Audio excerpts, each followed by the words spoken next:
আসসালামু আলাইকুম। প্রিয় ভক্তবৃন্দ, সকলের উদ্দেশ্যে একটা কথা বলতে চাই। জানি না আমার কথাগুলো আপনাদের কাছে গ্রহণযোগ্যতা কেমন পাবে, কিন্তু আমার দৃষ্টিকোণ থেকে আমি বলবো, যেহেতু সামনে কুরবানির ঈদ আসছে, কুরবানি করবে সবাই। এই কুরবানি সম্পর্কে আমি দু চারটি কথা বলবো আমার দৃষ্টিকোণ থেকে। কারো মতের সাথে যদি না মিলে সেজন্য আমি ক্ষমা প্রার্থী। আমি আমার দৃষ্টিকোণ থেকে বুঝতে পারতাছি, যা বুঝি সেটাই বলবো। দেখেন, কুরবানি আমরা আসলে যেটা বুঝি, আমরা আসলে ভাবি যে টাকা দিয়ে, মোটা অঙ্কের টাকা দিয়ে একটা পশু কিনবো, কুরবানি দিব, বাস অনেক সওয়াবের কাজ হয়ে গেল। কিন্তু প্রকৃতপক্ষে কুরবানি, বনের পশু জবাই করে কুরবানি দেওয়াটাই কুরবানি না। কুরবানি হয়ে যাওয়া বা কুরবানি করা দুটো দুরকম।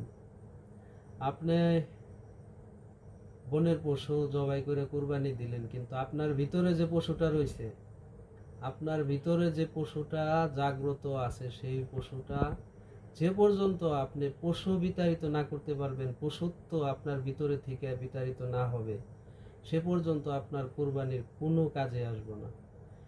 প্রথম কথা। দ্বিতীয় কথা, আপনারা কুরবানি দেন বা আমরা দিই, কুরবানি আসলে না, আমরা আসলে মাংস খাওয়ার উদ্দেশ্যে একটা গরু জবাই দিই, যেটা আমরা অন্যান্য সময় দিলে দিতে পারি, কিন্তু নাম হবে না বিদায় আমরা ঈদের সময় টার্গেট করি যে ঈদের সময় আমরা একটা গরু কিনবো, মোটা তাজা দেখে, বেশি দাম দিয়ে কিনবো, ওটা কুরবানি করব, ফ্রিজ ভর্তি মাংস রাখবো, সারা বছর সে মাংস খাবো। আমার আমার দেখা, আমার আশেপাশে আত্মীয়র মধ্যে অনেকের বাড়িতে এই যে এক ঈদ গেছে গা, কোরবানি ঈদ, আবার এই যে কিছুদিন, হয়তো 8-10 দিন পরে আবার কোরবানির ঈদ, এখনো তাদের ফ্রিজ খুললে এখনো সেই কোরবানিদের গোশ পাওয়া যাবে। কেন ভাই? এটা কোন ধরনের কোরবানি?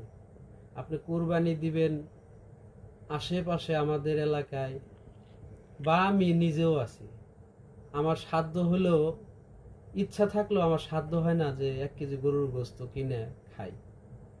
ভাই, আমার মতো এলাকায় অনেক দরিদ্র লোক আছে, আপনারা তাদের কাছে যান, তাদেরকে দেন। কেন আপনার ফ্রিজ ভরতে হইব? আপনি তো চাইলে কিনে খাইতে পারবেন।